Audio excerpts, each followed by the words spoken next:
மாலையும் தாலியும் இல்ல கல்யாணம். விட்டு சொன்னல அவகிட்ட சொல்லிடுறேன்.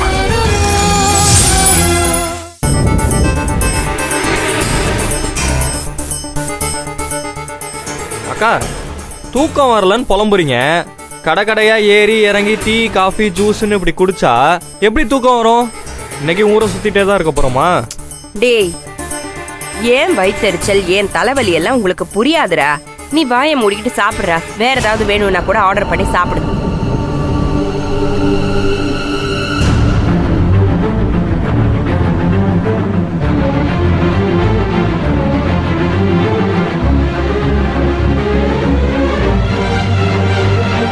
டேய், அது என் கொழுந்தனாரோட பையன் சூர்யாவோட வண்டியாச்சே. வாங்கடா வாங்க.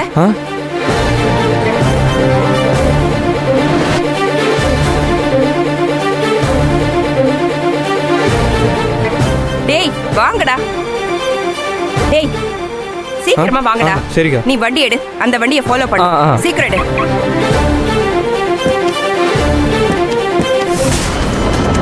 சீக்கிரம் எடு.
டேய் வண்டி எடுடா, வண்டி எடு, கிளம்பு.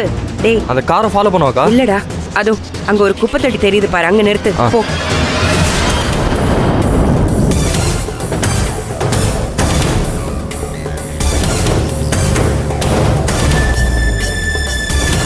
நிறுத்து.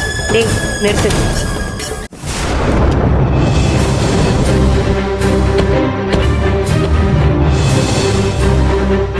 டேய் அவன் அந்த குப்பை தொட்டிக்குள்ள ஒரு பேக போட்டான்டா. அதை எடுத்துட்டு வா, போய் எடுத்துட்டு வா. போ போ. குப்பை தொட்டிலையா? டேய் மேல தாண்டா இருக்கு, போய் எடுத்துட்டு வா. இந்த பையாக்கா? அதான்டா, எடுத்துட்டு வா. அதை ஓபன் பண்ணி உள்ள என்ன இருக்குன்னு பாரு. அக்கா பொம்பளை செருப்புக்கா. இதை எதுக்கு சூர்யா இங்க கொண்டு வந்து போட்டுட்டு போறான்?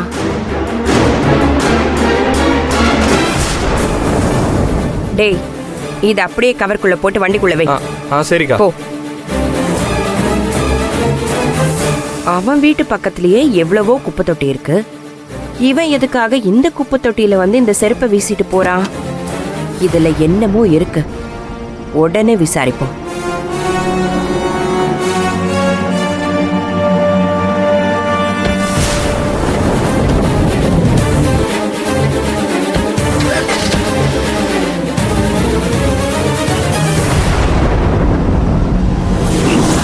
அதுக்கப்புறம் எனக்கு ஒண்ணுமே புரியல.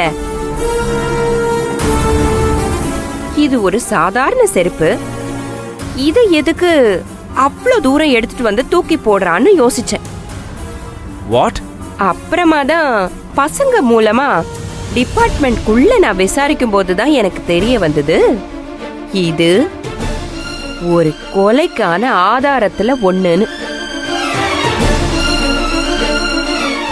எப்படி?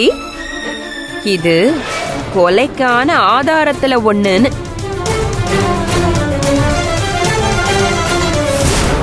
என்னம்மா அது?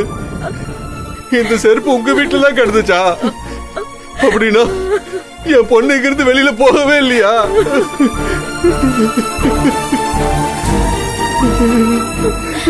ஆமாங்க ஆமாங்க, நம்ம பொண்ணு செருப்பு போடாம வெளியில போகவே மாட்டா.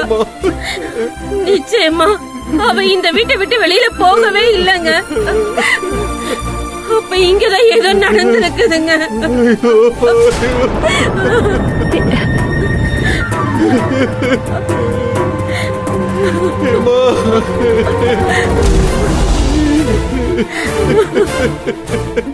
என்னம்மா யாருமே எதுவுமே பேச மாட்டேங்கிறீங்க?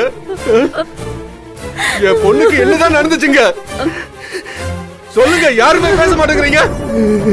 இங்க பாருங்க, நான் உங்க யாரையுமே சும்மா விட மாட்டேன். பதில் சொல்லுங்க, என் ஹேமாவை என்ன பண்ணீங்க? சொல்லுங்க. நீங்க யாரும் எதுவும் சொல்லல. இங்க இருக்கிற ஒருத்தரை நான் விட மாட்டேன் சொல்லிட்டேன். அங்கிள் அங்கிள் இத பாருங்க ப்ளீஸ், தயவு செஞ்சு உணர்ச்சி வசப்படாதீங்க. ஆண்டி ப்ளீஸ் ஆண்டி, கொஞ்சம் அழாம இருங்க ஆண்டி. அங்கிள் இத பாருங்க, இந்த லேடி ரொம்ப மோசமான ஆளு. இவங்களை நம்பாதீங்க. இவ இத எங்க இருந்தோ எடுத்துட்டு வந்து உங்களையும் எங்களையும் கன்ஃபியூஸ் பண்ணிட்டு இருக்கா. சத்தியமா இந்த லேடி சொல்றத நம்பாதீங்க. இவ ஒரு விஷயம். இவ எப்படிப்பா நம்பாம இருக்க முடியும்? கண்ணு முன்னாடி இதை கொண்டு வந்து கொடுக்கறாங்களே. அப்படின்னா என் பொண்ணு நீங்க தான் கொலை பண்ணீங்களா? அட பாவீங்களா, என் பொண்ணு ஏன்டா கொன்னீங்க? என் பொண்ணு உங்களுக்கு என்னடா பண்ணுச்சு? அட ஆண்டி பாவீங்களா. ப்ளீஸ் ஆண்டி, ஐயோ, கொஞ்சம் அழாம இருங்க ஆண்டி. ஏங்க உடனே வாங்க, நம்ம போலீஸ்க்கு போலாம் வாங்க. பாத்தீங்களா ஐயா? அம்மா பாத்துக்கிட்டீங்களா? இப்ப புரியுதாயா உங்களை நான் எதுக்கு இங்க கூட்டிட்டு வந்தேன்னு?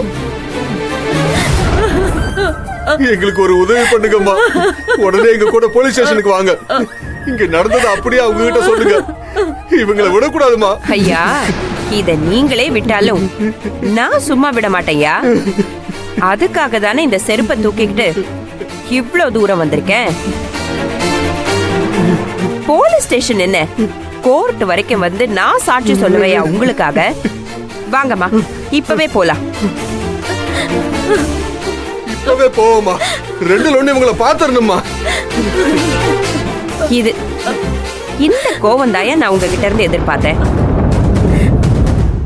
அம்மா, போலீஸ் ஸ்டேஷன்ல நானா போய் இத குடுக்கறத விட நீங்க ரெண்டு பேரும் என் கூட வந்து இந்த பொருளை கொடுத்துட்டு இவங்க மேல கம்ப்ளைண்ட் பண்ணாதான் அது சரியா இருக்கும். அதுக்காக தாயா நான் உங்க ரெண்டு பேரையும் கூட்டிட்டு வந்தேன். இப்ப நாம போலாமா? ஏய், என்னடி பயமுறுத்துறியா? என்ன போலீஸ் சொன்னா அப்படியே பயப்படுற ஆளு நினைச்சியா? என்ன நீ என்னடி ஸ்டேஷனுக்கு போறது? நானே வரேன், ரெண்டுல ஒண்ணு பாத்துடலாம். இல்ல சூர்யா, இத பாரு,